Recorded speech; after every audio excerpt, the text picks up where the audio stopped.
50টি দেশের 500 প্রতিষ্ঠান এবং প্রায় 2300 বিনিয়োগকারীর অংশগ্রহণে আয়োজিত হচ্ছে এবারের বাংলাদেশ ইনভেস্টমেন্ট সামিট। ঢাকার হোটেল ইন্টারকন্টিনেন্টালে 4টি ভিন্ন হল রুমে মোট 18টি সেশনের মাধ্যমে আয়োজিত হচ্ছে বাংলাদেশ ইনভেস্টমেন্ট সামিটের প্রথম দিনের সকল আয়োজন। সেশনগুলোতে অংশ নিচ্ছেন দেশীয় বিভিন্ন উদ্যোক্তারা, তারা এসেছেন তাদের উদ্যোগ নিয়ে এবং একই সাথে তারা পিচ করছেন বিদেশি এবং দেশি ইনভেস্টরদের কাছে, তারা তাদের উদ্যোগটাকে তুলে ধরছেন এবং এবার যে ইনভেস্টমেন্ট সামিট হচ্ছে সেটা নিয়ে উদ্যোক্তারা বেশ প্রত্যাশী, তারা আশা করছেন এবার ইনভেস্টমেন্ট সামিটটা খুব চমৎকার হবে। আমরা তাদের প্রত্যাশার কথা শুনেছি, আমরা তাদের উদ্যোগ নিয়ে চমৎকার যে পরিকল্পনাগুলো রয়েছে সেগুলো তারা ইনভেস্টরদের কাছে তুলে ধরছেন এবং একই সাথে তারা এইবারের বাংলাদেশ ইনভেস্টমেন্ট সামিট 2025 নিয়ে বেশ আশাবাদ ব্যক্ত করছেন।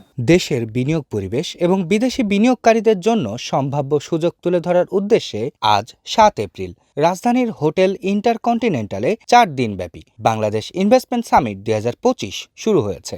বাংলাদেশ বিনিয়োগ উন্নয়ন কর্তৃপক্ষ বিডা এবং বাংলাদেশ অর্থনৈতিক অঞ্চল কর্তৃপক্ষ বেজা এর যৌথ উদ্যোগে আয়োজিত এই সম্মেলনের লক্ষ্য হল 5 আগস্ট পরবর্তী রাজনৈতিক পট পরিবর্তন এবং শিল্প খাতের অস্থিরতা কাটিয়ে বিনিয়োগকারীদের আস্থা পুনরুদ্ধার করা। প্রথম দিনে সম্মেলনের একটি প্রধান আয়োজন বাংলাদেশ স্টার্টআপ কানেক্ট 2025 উদ্বোধন করা হয়। অনুষ্ঠানে ভার্চুয়াল মাধ্যমে বার্তা দেন লিঙ্কডইনের সহ-প্রতিষ্ঠাতা।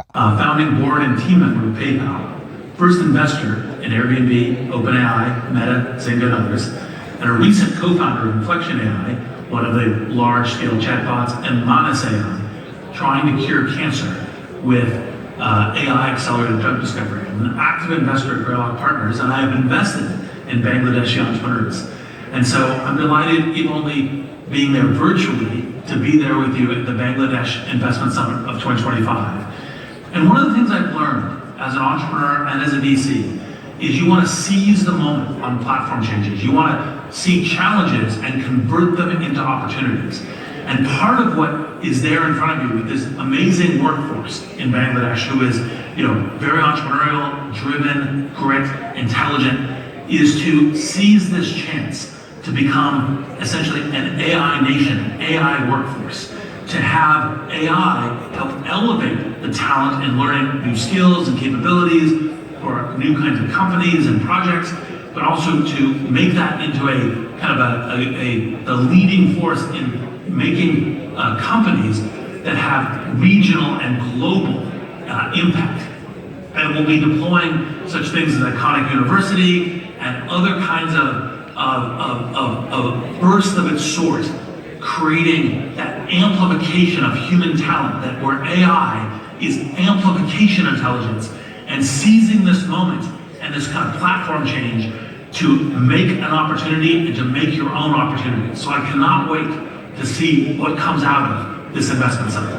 প্রথম দিনে প্রায় 17টি সেশন অনুষ্ঠিত হয়। সেখানে বিশ্বব্যাপী বিনিয়োগকারীরা, ভবিষ্যৎ দৃষ্টি সম্পন্ন স্টার্টআপ প্রতিষ্ঠারা এবং পরিবেশবাদীরা একত্রিত হয়ে দেশের উন্নয়নশীল স্টার্টআপ পরিবেশ পর্যালোচনা করেছেন। বিডা এবং বেজার নির্বাহী চেয়ারম্যান চৌধুরী আশিক মাহমুদ বিন হারুন এবং অন্তর্বর্তী সরকারের অর্থ উপদেষ্টা ডক্টর সালেউদ্দিন আহমেদ উদ্বোধনী সেশনে উপস্থিত ছিলেন। এই সম্মেলনের মাধ্যমে নবায়নযোগ্য জ্বালানি, ডিজিটাল অর্থনীতি, টেক্সটাইল ও পোশাক খাত, স্বাস্থ্যসেবা ও ঔষধ শিল্প এবং কৃষি প্রক্রিয়াকরণ খাতে বিদেশি বিনিয়োগ আকর্ষণের মাধ্যমে কর্মসংস্থান সৃষ্টি করা হবে বলে জানা যায়। এবারে সামিট নিয়ে বিনিয়োগকারী এবং উদ্যোক্তারাও বেশ আশাবাদী। স্টার্টআপের একজন হয়ে বা স্টার্টআপ ইকোসিস্টেমের মানুষ হয়ে আজকে যে ইনভেস্টমেন্ট সামিট হচ্ছে এখানে আসতে পেরেছি, অ্যান্ড যদি অনুভূতি বলি অসাধারণ, কারণ দেশি এবং বিদেশি ইনভেস্টরদের সাথে দেখা হচ্ছে, স্টার্টআপ কলিগদের সাথে দেখা হচ্ছে, সিনিয়র জুনিয়রদের সাথে দেখা হচ্ছে। সো নিঃসন্দেহে এটা অনেক ভালো একটা অনুভূতি এবং খুব ভালো একটা ফিল পাচ্ছি। আজকের এই ইনভেস্টমেন্ট সামিটে এসে খুবই ভালো লাগছে। অনেক সুন্দর একটা আয়োজন করেছে আয়োজকরা। আমি আশা করব যে এইখান থেকে আমরা যারা উদ্যোক্তারা আছি তারা কিছুটা হলেও বেনিফিটেড হব।